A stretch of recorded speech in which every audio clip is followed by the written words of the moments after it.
Olá, este é um episódio do programa educacional do CDT, Centro de Doenças Tromboembólicas do Hemocentro da Unicamp e da SBTH, Sociedade Brasileira de Trombose e Hemostasia. Eu sou Joyce Aniquino, atual coordenadora do CDT e presidente da SBTH. Estarei com vocês durante todo esse programa. Espero que aproveitem. A síndrome antifosfolipídio, a SAF, é uma doença imunomediada que, apesar de rara, pode ser muito grave. Hoje nós temos aqui o Dr. Daniel Ribeiro, que é hematologista, que é associado do Hospital das Clínicas da UFMG e o coordenador do ambulatório de hemostasia do Hospital das Clínicas da UFMG.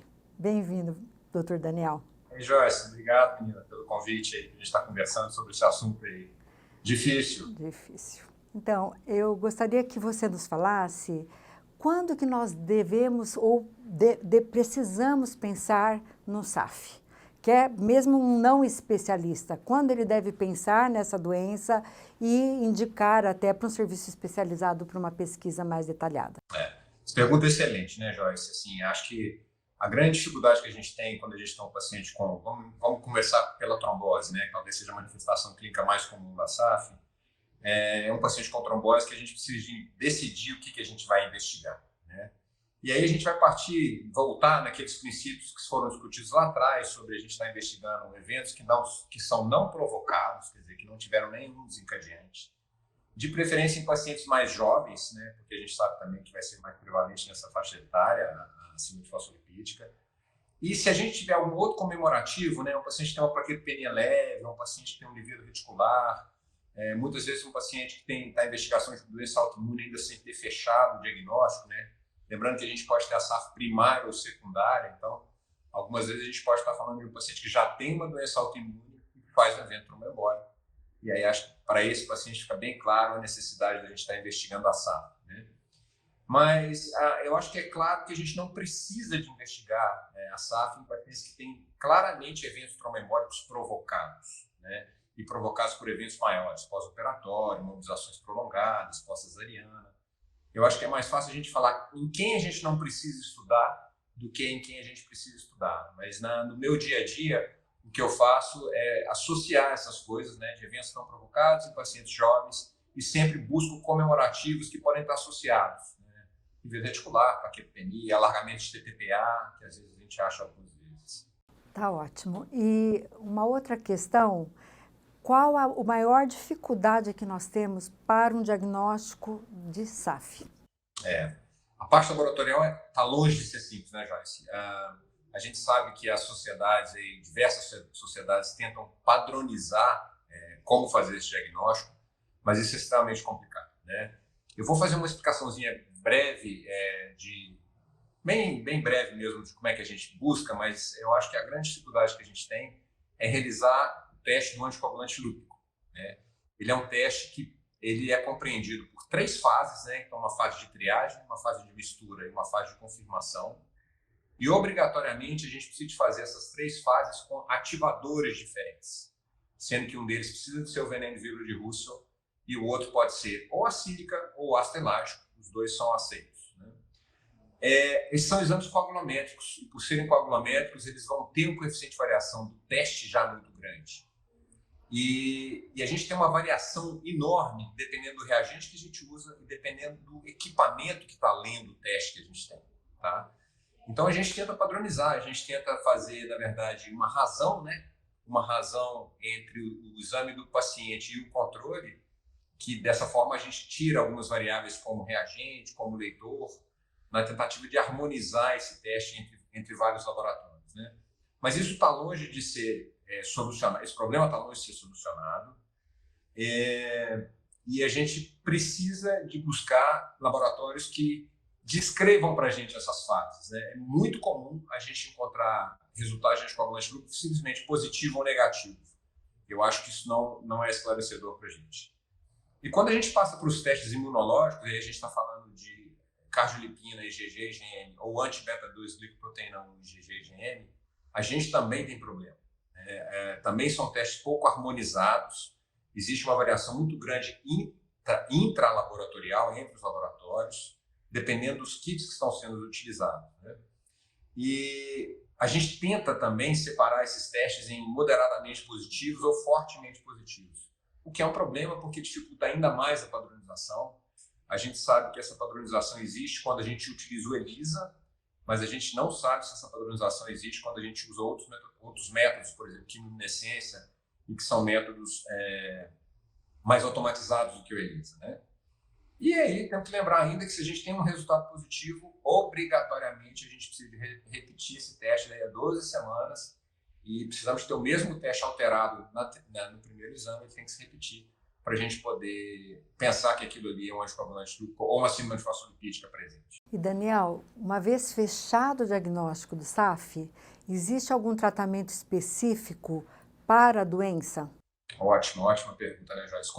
Quando a gente tem uma SAF secundária, precisamos tratar a doença de base, né? Então isso é fácil, mas quando a gente tem uma SAF primária, a resposta é não, né? E a gente ainda vê corticoide sendo usado, né? A gente ainda vê corticoide sendo usado para pacientes com SAF primária.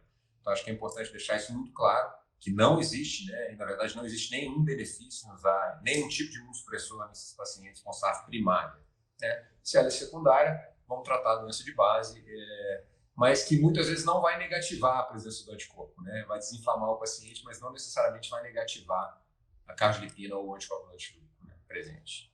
Por outro lado, quando nós temos um paciente com SAF que teve um episódio tromboembólico, haveria alguma diferença daquele paciente que não tem o diagnóstico de SAF com trombose? Joyce, a SAF ela é uma doença pleomórfica. Acho que a gente precisa começar por aí, né? A gente vai ter eventos venosos, arteriais, de microcirculação, nós vamos ter complicações obstétricas, nós vamos ter plaquetopenia, nós vamos ter espessamento de válvula cardíaca, a gente vê manifestação neurológica, a gente vê coreia, a gente vê lesão renal, a gente vê lesão pulmonar, tudo isso às vezes em SAF primária, né? Quando ela é secundária ainda fica mais fácil da gente entender. Então, e da mesma forma que a gente tem a manifestação clínica pleomórfica, a gente vai ter uma manifestação laboratorial também muito pleomórfica, o que dificulta também essa questão do diagnóstico. Ninguém conseguiu ainda fazer uma correlação forte entre qual anticorpo vai estar presente em qual tipo de manifestação clínica. Isso a gente não tem ainda, né? E de forma que quando a gente tem um evento que é tromboembólico, a gente precisa de evitar que esse paciente recorra, né? Tratar o quadro agudo e evitar que ele recorra, mas a grande maioria das vezes, quando a gente não tem um evento tromboembólico e é uma SAF primária, a gente não tem o que fazer, não vamos tratar um nível reticular, né? Por exemplo, as complicações obstétricas elas vão ser tratadas só na gestação subsequente, né? A gente não vai fazer nada entre as gestações ali, né? Então, acho que a diferenciação entre trombótica e não trombótica, ela fala um pouquinho para a gente a respeito dessa necessidade de instituir o tratamento ou não, dependendo do que a gente está tendo no quadro. E existe alguma diferença no tipo de anticoagulante que deve ser utilizado no paciente que tem SAF e naquele que não tem SAF? Essa pergunta também é muito, muito importante, né? Nós estamos vivendo aí a era dos novos, ou não são novos mais, né? São dos anticoagulantes orais diretos, né? Acho que é melhor a gente chamar de assim. E a gente tem duas publicações que são publicações que têm as limitações, né? E acho que é extremamente difícil fazer estudo da forma como que eles propuseram lá, mas esses estudos evidenciaram para a gente que os pacientes que são triplo positivos, né? Então que tem anticoagulante duplo presente, cardiolipina presente e anti-beta-2 presente, eles vão responder mal aos anticoagulantes orais diretos, né? Eles vão fazer mais eventos, eles vão recorrer mais do que se a gente estivesse usando a varfarina, né? Especialmente quanto a eventos arteriais. Em todos os dois trabalhos, só ocorreram recorrências arteriais, né? Então, acho que nesse grupo de pacientes, definitivamente não dá para a gente usar anticoagulante oral direto, né? O que coloca a gente numa situação complicada, né? A gente estava conversando sobre isso, né? E a gente pegou um paciente com diagnóstico novo de trombose, e aí, eu vou começar um DOAC, né? A gente está começando com um DOAC para esses pacientes do pronto atendimento, né? Eles saem do pronto atendimento anticoagulados, né? E aí, mas pode ser uma SAF triplo positivo? Pode, acho que pode ser. Acho que a sorte da história é que a SAF é rara e a triplo positiva é mais rara ainda, né? E O que eu faço no meu dia a dia eu começo o DOAC, se ele tem condição de começar DOAC, né? Obviamente olhando todas as outras coisas, e vou evitar de começar o DOAC no paciente que primeiro tem um lúpus claramente diagnosticado, então eu acho que esse paciente merece heparina e varfarina, e aí a gente vai estudar se tem SAF ou não, se é trigo positivo ou não, e algum paciente que apresente alguma outra manifestação associada, plaquetopenia, livedo reticular, alguma lesão renal, com hematúria, às vezes eles têm quadro pulmonar, às vezes tem uma coreia associada, espessamento de válvula cardíaca. Aí também eu evito de começar o DOAC, né, direto. Dou preferência aí à heparina com a velha e boa varfarina associada. E para finalizar, Daniel, aquelas coisas que caem na mão da gente, que é o paciente, que eu nem sei por que é solicitado o teste. E vem algum desses exames positivos e fica aquela grande discussão, faço alguma profilaxia, o que eu devo fazer ou não devo fazer nada, apenas orientar? Acontece, né, Joyce? Eu sempre raciocino nesses testes que são pedidos sem um quadro clínico como testes que têm um baixo valor preditivo positivo, né? Toda vez que a gente tem uma doença que é pouco prevalente, o valor de predição do teste ele diminui muito. Então, se você fazer teste em pessoas assintomáticas, o valor de predição do teste não vai ser bom, né? Obviamente, quando isso acontece, eu repito outra vez com 12 semanas, uma vez que ele vem negativo, isso sai da minha cabeça. E aí eu vou usar para fazer profilaxia ou não o perfil de positividade que esses pacientes têm. Então, é diferente você pegar um paciente que tem uma cardiolipina IgM fracamente positiva, e vamos lá dizer, menor que 40 no teste de ELISA, de um paciente que tem uma cardiolipina IgG positiva acima de 80 unidades de EPM, né? É um paciente que tem anticoagulante lúpico positivo pelo veneno, pela cítrica ou pelo ácido elástico, pelas duas metodologias que usarem, e claramente positivo, com os tempos prolongados, que corrigem muito quando a gente faz a adição de fosfolípide. Então, dependendo do perfil de anticorpo que eu tenho, eu considero como um paciente portador assintomático dos anticorpos. Ele não tem SAF, porque ele não tem critério clínico, né? E aí vou fazer profilaxia para esse paciente em situações de risco para trombose. Quando esse perfil de anticorpo ele é mais besta, vamos falar assim, menos importante, o que acontece na maioria das vezes é que com 12 semanas ele está negativo, e se ele não está negativo, são pacientes que eu não conduzo como esses chamados portadores assintomáticos. Eu acho que o grande problema desse grupo de pacientes são as mulheres que querem engravidar, ou que tiveram um único abortamento, por exemplo, e que não de menos de 10 semanas e não fecham critério de TAF, e aí tem esse perfil de anticorpo fracamente positivo. Aí eu acho que é um grande problema, porque a gente tem muito pouca informação na literatura do que fazer com esses pacientes, né? E aí eu vou conduzir, se ela não fecha critério clínico de SAF, eu não vou tratar. Se ela fecha critério clínico de SAF, e tem critério laboratorial, eu vou tratar na gestação com heparina AS, né? Mas é o grupo mais difícil, eu acho. Tá ótimo, Daniel. Queria agradecer. Eu acho que a gente tocou em pontos bastante importantes e também mostra o quanto ainda nós temos em aberto para avançar nisso.